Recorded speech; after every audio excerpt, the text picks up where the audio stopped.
अस्सलाम वालेकुम नाज़रीन, हमारी सी रहा हो प्रोग्राम इसहाक कोलाची सां गॾु पाण प्रोग्राम हार्ट इशूज़ में कंहिं न कंहिं इशू खे हाईलाइट कंदा आहियूं। अॼु पाण एजुकेशन सिस्टम जे हवाले सां ॻाल्हि ॿोल कंदासीं, डिबेट कंदासूं त एजुकेशन सिस्टम जेको आहे उहो कीअं आहे। उनखां अलावा पाकिस्तान में जेको एजुकेशन सिस्टम आहे, बिलख़ुसूस सिंध जो जेको एजुकेशन सिस्टम आहे उहो कीअं आहे। उनखां अलावा उनखे बहितर कीअं कजे, कहिड़ा हर्डल्स आहिनि जेको नौजवान आहे जेको इंटरमीडिएट खां पोइ यूनिवर्सिटी तरफ़ वञे थो, उनखे कहिड़ी फील्ड ॾांहुं वञणु घुरिजे ऐं उनखां पोइ उहो पास आउट यूनिवर्सिटीज़ में थिए थो, उनखां पोइ उनखे छा करणु घुरिजे ऐं यूनिवर्सिटीज़ में जॾहिं उहो वञे थो त उनखे कहिड़े तरीक़े सां क्वालिटी एजुकेशन मिले। छा यूनिवर्सिटियुनि में क्वालिटी एजुकेशन आहे, छा उते PhD होल्डर्स टीचर्स मौजूदु आहिनि, छा उते बाक़ाइदा हिकु क्वालिटी एजुकेशन मिले थी या नथी मिले, ऐं उनखां अलावा कहिड़ा हर्डल्स आहिनि। ऐं पाकिस्तान में जेको लिटरेसी जो रेशो आहे उहो तमामु घटि आहे, उनजे पुठियां कहिड़ा सबब आहिनि, कहिड़े तरीक़े सां अवेयर कजे नौजवाननि खे जीअं हू नौजवान यूनिवर्सिटियुनि में रेगुलर डिग्रीज़ कनि ऐं उनखां अलावा सुठी महिनत कनि, महिनत करण खां पोइ पंहिंजे पाण खे हिकिड़ो एजुकेशन कंट्री बणाइनि। ऐं ही मुल्क में एजुकेशन जेको आहे ख़ासि तौर नौजवाननि जो रेशो आहे उहो तमामु घणो आहे ऐं नौजवान मुस्तक़बिल जो मेमार हुजनि था। नौजवान जॾहिं रेगुलर पढ़ंदा, क्वालिटी एजुकेशन हासिलु कंदा त उहो कंहिं न कंहिं मक़ाम ते पहुचंदा। असां वटि ईअं हूंदो आहे त यूनिवर्सिटी या असां एजुकेशन हासिलु कंदा आहियूं, असांजी सोच सिर्फ़ु ऐं सिर्फ़ु इहा हूंदी आहे त असांखे नौकिरी वठणु आहे। छा इहा सोच कीअं ख़तमु कजे, न सिर्फ़ु नौकिरी बल्कि जेको हिकिड़ी अवेयरनेस आहे, जेको हिकु लिटरेसी आहे उहा कीअं वधाइजे, एजुकेशन कहिड़े तरीक़े सां हासिलु कजे, उन लाइ कहिड़ा हर्डल्स आहिनि। छा पुअर फैमिली खां जेको बिलोंग करे थो उहो एजुकेशन कीअं हासिलु करे, उन सॼे मामले ते पाण ॻाल्हि ॿोल कंदासीं। छाकाणि फ्राइडे ते ही एजुकेशन डे हुयो ऐं एजुकेशन डे जे हवाले सां पंहिंजी स्लॉट न हुई, छाकाणि फ्राइडे ते पंहिंजो प्रोग्राम न हूंदो आहे। उन हवाले सां अॼु पाण प्रोग्राम इन ते कयूं पिया ऐं इन सां गॾु पाण ॻाल्हि ॿोल कंदासीं। पाण खे एजुकेशनिस्ट जेके आहिनि उन्हनि जॉइन कयो आहे। सभ खां पहिरियां पाण खे जॉइन कयो आहे प्रोफेसर डॉक्टर महमूदुल हसन साहब, जेके शेख हयाज़ यूनिवर्सिटी शिकारपुर जा वाइस चांसलर आहिनि। बहुत शुक्रिया डॉक्टर महमूदुल हसन साहब प्रोग्राम में ज्वाइन करने के लिए। जी वालेकुम सलाम, thank you very much. Doctor साहब, सबसे पहले तो हमें ये बताइएगा, आप सबसे पहले तो एजुकेशन डे के हवाले से क्या कहेंगे और उसके बाद आजकल के दौर में एजुकेशन के हवाले से एजुकेशन सिस्टम जो है पाकिस्तान का, उसमें क्या हर्डल्स हैं और क्या प्रॉब्लम्स हैं और इसको कैसे बेहतर किया जा सकता है? सबसे पहले तो शुक्रिया आपने प्रोग्राम में इनवाइट किया। तो एजुकेशन डे यकीनन एक ऐसा याद दहानी का दिन है कि जिसमें हम तजदीद अहद करते हैं हर साल कि हमने एजुकेशन में कौन सी कमी रह गई, उसको कैसे पूरा करना है और हमारी जो नौजवान नस्ल है उसको मजीद बेहतर बनाने के लिए, बेहतर से बेहतर बनाने के लिए हम जो है टीचर को किस तरह उनकी प्रोफेशनल डेवलपमेंट कर सकते हैं कि वो एक ऐसी नौजवान नस्ल तैयार करें जो पाकिस्तान के जो मुश्किलात हैं उनमें अपना किरदार अदा कर सकें। तो इसके अलावा जो मुश्किलात हैं, यकीनन जब भी कोई यानी कोशिश एक ऐसा लफ्ज है, जिद्दोजहद जिसे कहते हैं, ये एक ऐसा लफ्ज है कि जो जिसमें मेहनत दरकार होती है और अज़्म मुसम्मम दरकार होता है। इंसान पुख्ता इरादी के साथ आगे बढ़ता है इसलिए कि जो मसाइल हैं वो उनको हल किया जा सके। ख़ुसूसन मैं अगर बात करूं सिंध के जो बैकवर्ड यानी अनप्रिविलेज्ड एरियाज जिनको कहते हैं, फॉर एग्जांपल कंदकोट है, जैकबाबाद है, शिकारपुर है या इससे मलिका भी दूसरे ऐसे इलाके हैं जहां पर हायर सेकेंडरी एजुकेशन जो है ना वो तवज्जो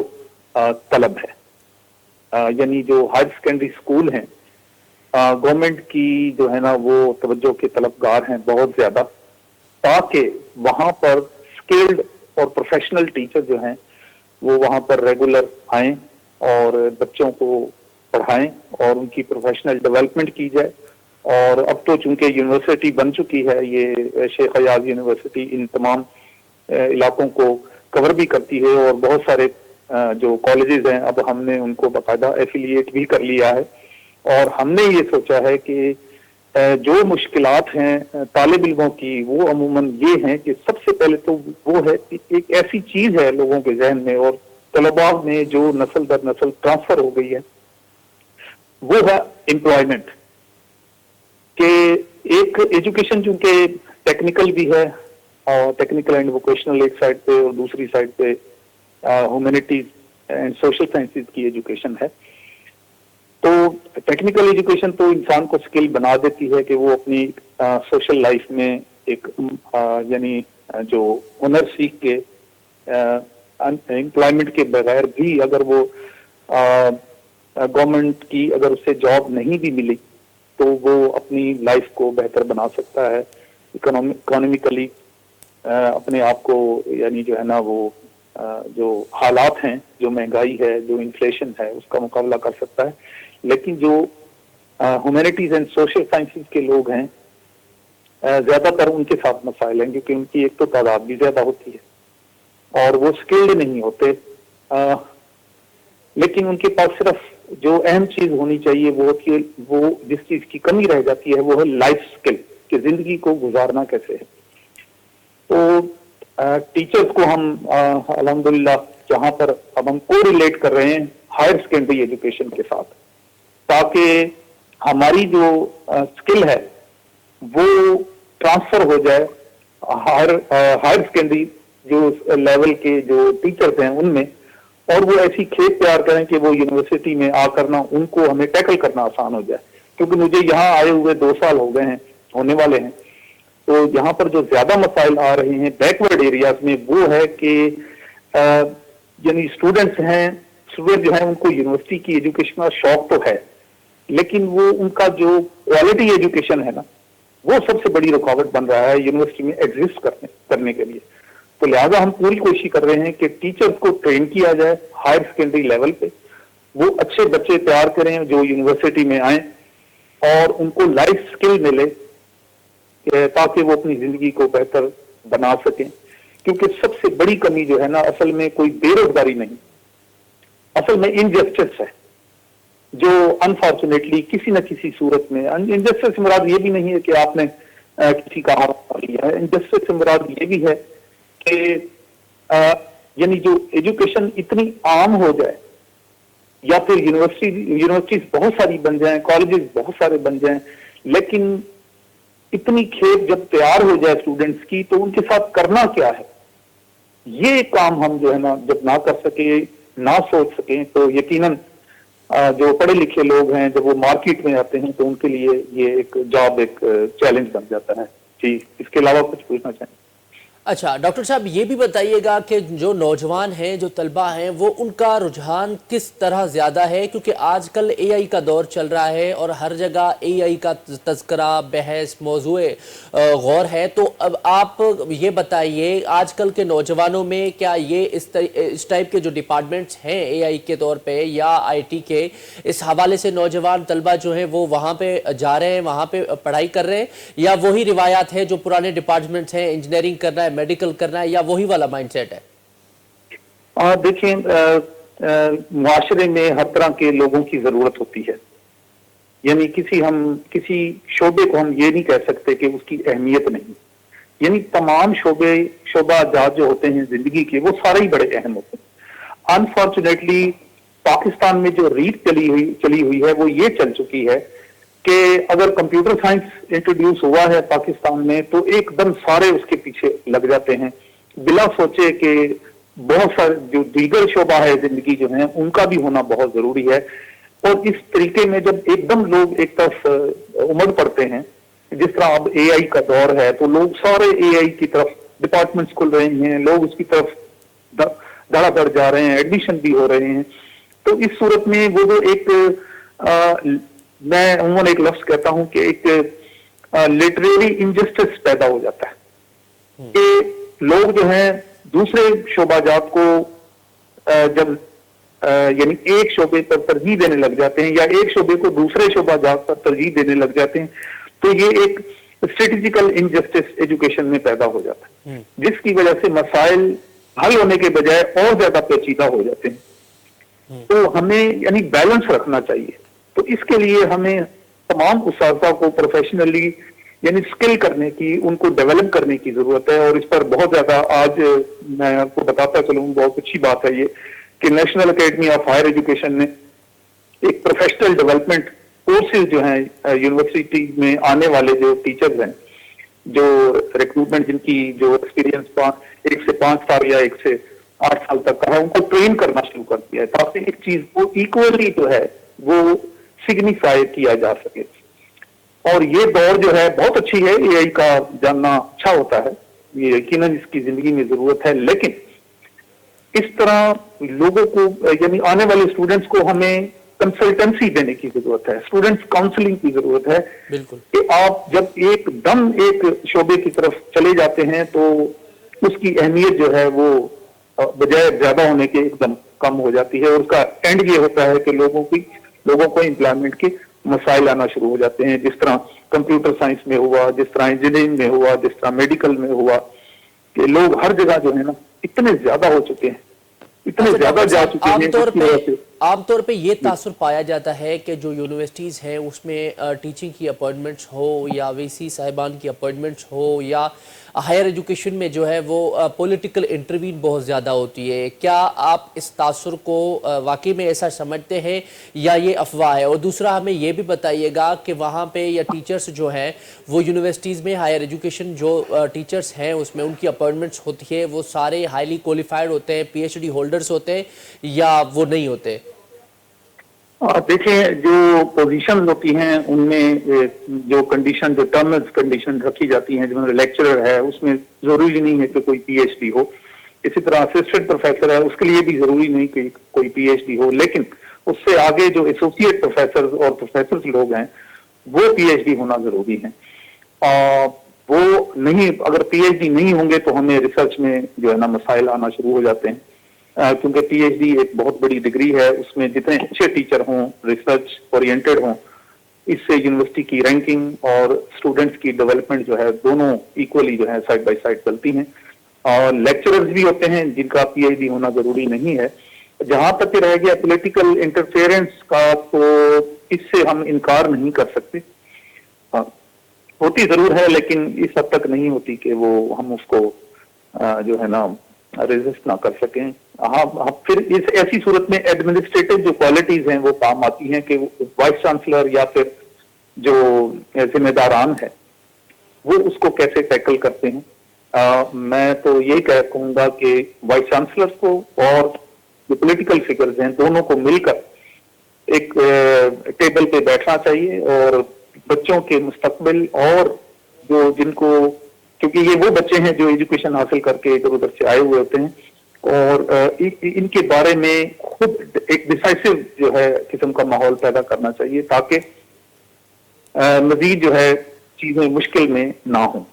और दूसरा ये अहम बात ये है कि ये जो तलबा हैं इनको सब ज्यादा से ज्यादा इंटरकल्चरलाइजेशन, यानी इनको ज्यादा से ज्यादा एक ऐसे कल्चर इनको डेवलप करके दिया जाए जिसमें मुख्तलिफ बैकग्राउंड से ताल्लुक रखने वाले लोग जो हैं इनको आकर पढ़ाएं ताकि उनकी सोशलाइजेशन ज्यादा से ज्यादा हो और वो एक जो हॉल होता है ना लिंग्विस्टिक एथनिसिटी का और रिलीजियस एक्सट्रीमिज्म का या पॉलिटिकल जो है ना इश्यूज जो होते हैं उनका जो हॉल होता है ताकि उससे वो निकल सकें और प्रॉपरली बतौरे गुड ह्यूमन बीइंग जो है वो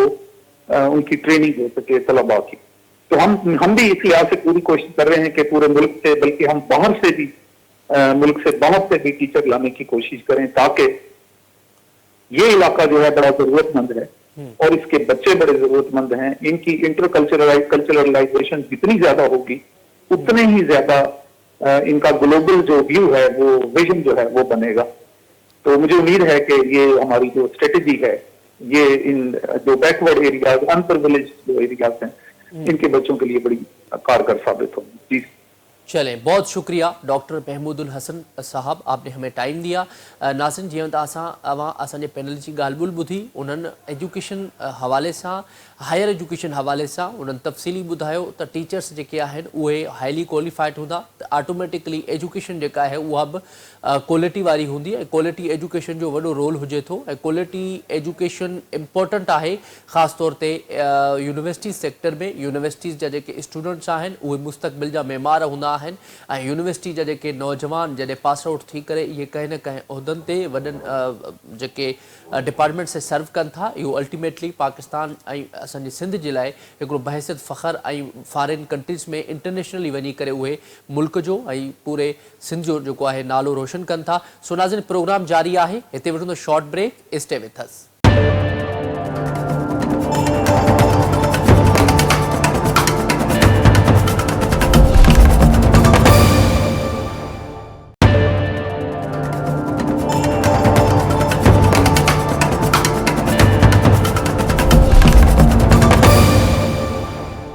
वेलकम बैक नाज़रीन, प्रोग्राम में अवां खे हिकु दफ़ो ॿीहर भली कार चऊं था। नाज़रीन, पाण गुफ्तगू करे रहिया हुआसीं हायर एजुकेशन कमीशन में बहितरी जे हवाले सां। जेको एजुकेशन सिस्टम आहे उन में तमामु घणो रोल प्ले जेको कनि थियूं उहे हायर एजुकेशन करे थी ऐं हायर एजुकेशन जो जेको रोल आहे उहो तमामु घणो इम्पोर्टेंट आहे ऐं उन में यूनिवर्सिटीज़ में टीचिंग जी अपॉइंटमेंट हुजे, क्वालिटी एजुकेशन हुजे, फैसिलिटीज़ हुजनि, इहे सॼा जेके मौज़ू आहिनि इहे ज़ाहिरा इहे इन में अचनि था ऐं उनखां पोइ ख़ासि तौर ते जेके नौजवान आहिनि उन्हनि जो माइंड सेट छा आहे ऐं उहे कहिड़े तरफ़ उन्हनि जो वधीक उन्हनि जो शौक़ु हूंदो आहे या उन्हनि जो खे कहिड़े फील्ड में वञणु खपे ऐं फील्ड में वञण खां पोइ ऐं जेकॾहिं क्वालिटी एजुकेशन हूंदी तॾहिं उहा सुठे नमूने तालीम हासिल करे सघनि था। जॾहिं पास आउट यूनिवर्सिटियुनि खां पोइ थियनि था त उन्हनि खे अनएम्प्लॉयमेंट जो शिकार थियणो पए थो। उनजे पुठियां कहिड़ा सबब आहिनि, पाण इन मामले ते ॻाल्हि ॿोल करे रहिया हुआसीं। असां सां गॾु हाणे लम्स मां पाण खे जॉइन कयो आहे प्रोफेसर महादेव हराणी साहब, जेके प्रोफेसर बि आहिनि ऐं कंसल्टेंट हेमोटोलॉजिस्ट बि आहिनि। वॾी महिरबानी प्रोफेसर महादेव साहब असांखे प्रोग्राम में टाइम ॾियण जे लाइ।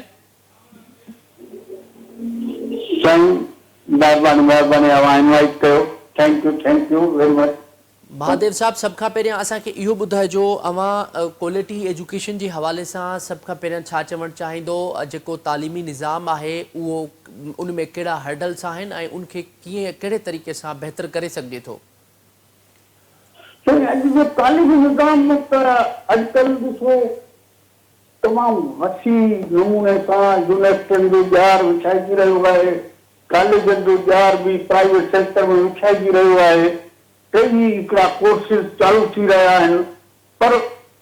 इन्हनि सभिनि में आउं ॾिसां थो त क्वालिटी जेका आहे न, क्वालिटी जे मयार खे जेकॾहिं असां न ॾिसंदासीं, क्वालिटी जेकॾहिं कोर्सिस में स्टूडेंट खे पढ़ाइण में ॿियनि सभिनि मसइलनि में जेकॾहिं असां क्वालिटी प्रोड्यूस न कंदासीं त असां वटि जेका प्रोडक्ट ईंदी उहा उन मयार जी कान हूंदी जेको ॿार जे क्राइटेरिया खे फुलफिल करे ऐं उन जेका डिग्री मां वठे थो त उन जे बुनियाद ते ॿार वञी का नौकिरी मिले ऐं नौकिरी करे सघे थो। इहो थोरो ॾुखियो आहे। असांखे क्वालिटी ते ध्यानु ॾियण जी ज़रूरत आहे। हींअर असांजो ज़ोर वॾो क्वांटिटी ते आहे, उन खे बदिलाए जेकॾहिं असां उन सां गॾु क्वालिटी करियूं त सुठो बहितर थींदो।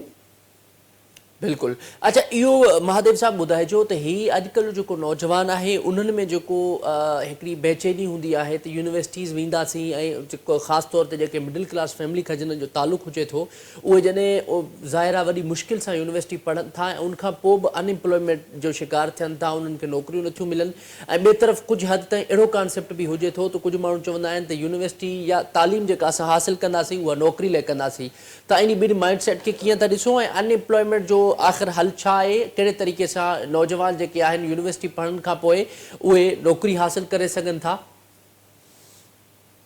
हा, इनमें कोई शक न आहे त नौकरी पढ़ण खां पोइ हाणे मिलणु तमामु ॾुखी थी वई आहे, छाकाणि त असां वटि जेको हर माण्हू चाहे थो त गवर्नमेंट सेक्टर में एडजस्ट थियां, त गवर्नमेंट सेक्टर में त एॾो कोन्हे थो हर कंहिंखे एडजस्ट करे छॾे। प्राइवेट सेक्टर में त हाणे जेतिरा आहे सभु ॿाहिरी इन्वेस्टमेंट अचे कान थी, का इंडस्ट्री लॻे कान थी, के सुठा तइलीमी इंस्टीट्यूट ॿाहिरि जे तरफ़ां ठहनि, उहे ठहनि कोन। त इन क्वालिटी जी का इन्वेस्टमेंट हिते न थियण जे करे असांखे ख़ासि करे इंजीनियरिंग वारनि खे त इहो वॾो प्रॉब्लम थिए थो त जेके फैक्ट्रीज़ ऐं या इंडस्ट्री न लॻण जे करे उन्हनि में वॾी अनएम्प्लॉयमेंट थिए थी। इन जो हल इहो आहे, असां वटि हींअर माशी सूरत हाल अहिड़ी थी वई आहे जो हर शइ एॾी महांगी थी वई आहे जो असां वटि जेके शइ में माण्हू इन्वेस्ट करे थो त एॾो महांगो सिलसिलो आहे, जीअं बिजली जेके मल्टीपल शयूं यूटिलिटीज़ आहिनि महांगियूं हुजण जे करे माण्हू जी इन्वेस्टमेंट बि एतिरी न आहे, तमामु घटिजी वई आहे, ॿाहिरी इन्वेस्टमेंट बि कान थी अचे। इन करे इंडस्ट्रीज़ या ॿियूं शयूं न लॻण जे करे असां वटि अनएम्प्लॉयमेंट तमामु घणी आहे। इन ते असांखे सोचणु खपे, गवर्नमेंट खे बि सोचणु खपे त कंहिं नमूने सां असांजो नौजवान डिग्री वठण खां पोइ कंहिं नमूने सां उन खे रोज़गार मिले। जेकॾहिं नौकिरी जी या सर्विस गवर्नमेंट में नथी मिले त प्राइवेट में मिले, न त उन खे को जोॻो रोज़गार अबो या कंहिं तरीक़े कयो वञे त इहो तमामु सुठो थींदो। अच्छा, उनमें कुछ हद ताईं कुछ अहिड़ा शहर भी आहिनि, ख़ासि तौर रूरल एरियाज़ में जिते यूनिवर्सिटियुनि जी सहूलियत न आहे, जिते यूनिवर्सिटियुनि जा कैंपस मौजूदु न आहिनि ऐं जेके नौजवान आहिनि उहे ॿाहिरि ॿियनि इलाइक़नि ॾांहुं वञी करे उहे रेगुलरली पढ़ी नथा सघनि। कुझु ज़ाहिर आहे जिन्हनि जो बैकग्राउंड पुअर आहे, उन्हनि माण्हुनि जे लाइ तालीम हासिलु करणु थोरो मुश्किल आहे। उन जे लाइ छा फैसिलिटीज़ हुजणु घुरिजनि ऐं उनखां पोइ जेको ही यूनिवर्सिटी सेक्टर जो निज़ाम आहे या तालीमी निज़ाम आहे उनखे बहितर कीअं कजे? कहिड़ा स्टेप्स आहिनि अहिड़ा जेके वठणु घुरिजनि जीअं तालीमी निज़ाम में बहितरी अचे ऐं पाकिस्तान ख़ासि तौर ते बिलख़ुसूस सिंध हिकु इंटरनेशनली शुमार थी वञे त भई हिन मुल्क में, हिन सिंध में तमामु सुठी जेका आहे उहा तालीम आहे, ॿाहिरि जा माण्हू बि अची करे हिते तालीम हासिलु कनि। देखो उन लाइ त असांखे तालीमी मयार असांखे बहितर करणो पवंदो। उन लाइ इहो ज़रूरी आहे त असां वटि जेतिरा बि फैकल्टी पढ़ाइण वारी आहे उन जी सिलेक्शन बाक़ाइदा मेरिट ते थिए ऐं मेरिट जी बुनियाद ते अचनि। जिते पेरीफेरी में आहिनि उन्हनि अॼुकल्ह त गवर्नमेंट घणी तइदाद में पेरीफेरी में बि कॉलेज खोले छॾिया आहिनि जो माण्हुनि खे एजुकेशन जी रसाई आम माण्हू लाइ हाणे मुश्किल त कान्हे, इहो त गवर्नमेंट कमु कयो आहे जंहिंमें एजुकेशन ते आम माण्हू जी रसाई बि आहे ऐं इन करे पढ़ाई असांजी जेको असांजो एजुकेशन जो रेट आहे उहो त बहितर आहे, लेकिन असां वटि क्वालिटी जो मसइलो आहे, क्वांटिटी बि सुठी थी निकिरे। त इन लाइ ज़रूरी आहे त असां सॼो कमु मेरिट ते करियूं ऐं मेरिट ते जेकॾहिं कमु थींदो त इहो असांजे लाइ ऐं असांजे नौजवाननि लाइ बहितर थींदो ऐं नौजवान जे इहे नौजवान सुठी तइलीम हासिलु करे वेंदा हितां त उन्हनि खे ॿाहिरि जी बि नौकिरी जी ऑफर मिलण में का मुश्किल कान थींदी। अच्छा महादेव साहब, असांखे इहो ॿुधाइजो त आमतौर ते इहो हिकिड़ो तासुर हूंदो आहे त जेको यूनिवर्सिटियुनि आहिनि उन्हनि जी टीचर्स जी अपॉइंटमेंट हुजे, वीसीज़ जी अपॉइंटमेंट हुजे, उनमें या हूअं बि एजुकेशन डिपार्टमेंट में रिपीट कजो, आवाज़ कोन आयो। मुझो सर इहो अॼुकल्ह तासुर ॾिनो वञे थो त अॼु तालीमी निज़ाम हुजे, तालीम खातो हुजे या उनखां अलावा टीचिंग जी अपॉइंटमेंट हुजे या यूनिवर्सिटी सेक्टर में वीसी जी अपॉइंटमेंट हुजे, उनमें पॉलिटिकल इंटरवीन थिए थी, सियासी मुदाख़लत थिए थी। इन हवाले सां तव्हां छा चवंदो? इहो रिपीट कजो वरी। मुझो सर आम तौर ते इहो तासुर ॾिनो वञे थो त तालीमी निज़ाम में, तालीम खाते में ऐं ख़ासि तौर ते यूनिवर्सिटियुनि में वीसी जी टीचर अपॉइंटमेंट जेका आहे उहा सियासी पॉलिटिकल इंटरवीन तहत थिए थी ऐं सियासी मुदाख़लत उनमें आहे, त तव्हां उन हवाले सां छा चवंदो? इन्हीं में त जीअं हाँ चओ था त ज़रूर पॉलिटिकल इन्वॉल्वमेंट ज़रूर आहे, पर उन के बावजूद जेकॾहिं उन के मेरिट ते असां कमु करियूं त बहितर थींदो। ऐं गवर्नमेंट के भी इहो कमु करणु खपे त कंहिं नमूने उहा पॉलिटिकल इन्वॉल्वमेंट इन्हनि में मिनिमल हुजे। ऐं जेकॾहिं सभु भर्तियूं मेरिट ते थींदियूं त असां वटि हिकिड़ो क्वालिटी जी प्रोडक्शन पैदा थींदी, जेका हिते भी मुल्क अंदर भी डिफरेंट प्लेसिस ते कम्पीट कंदी ऐं ॿाहिरि भी उहा कम्पीट कंदी ऐं उहो ॿाहिरि उन लाइ वञणु आसान थी पवंदो। ठीक है, वॾी महिरबानी महादेव हराणी साहब असांखे प्रोग्राम में टाइम ॾियण जे लाइ। नाज़रीन, अवां असांजे पैनल जी ॻाल्हि ॿोल ॿुधी तफ़सीली पाण ते डिस्कस कयोसीं तो हिन जेको तालीमी निज़ाम आहे उन में कुछ शयूं आहिनि जंहिं ते कमु करण जी ज़रूरत आहे। ख़ासि तौर ते हुकूमत खे घुरिजे इनिशिएटिव वठणु घुरिजे त ही मेन जेका शयूं आहिनि बेसिक, हिकु त उन में पॉलिटिकल इंटरवीन न हुजणु घुरिजे। नंबर 2 उन में जेको तालीमी निज़ाम आहे, जेको उन में क्वालिटी आहे उहा सुठी हुजणु घुरिजे। मयार जेको सुठो हूंदो तालीम ऑटोमेटिकली हूंदी, शागिर्दनि जेके आहिनि उन्हनि में शऊर ईंदो, अवेयरनेस ईंदी। अवेयरनेस अचण खां पोइ डेफिनेटली इहो अल्टीमेटली शऊर ईंदो ऐं शऊर जेको आहे उहो तमामु घणो इम्पोर्टेंट हुजे थो इंसान जी ज़िंदगी में। सो नाज़रीन, प्रोग्राम जो जेको वक़्तु आहे उहो पंहिंजी पुॼाणी थो पहुचे। मूंखे ॾींदा इजाज़त, अल्लाह निगहबान।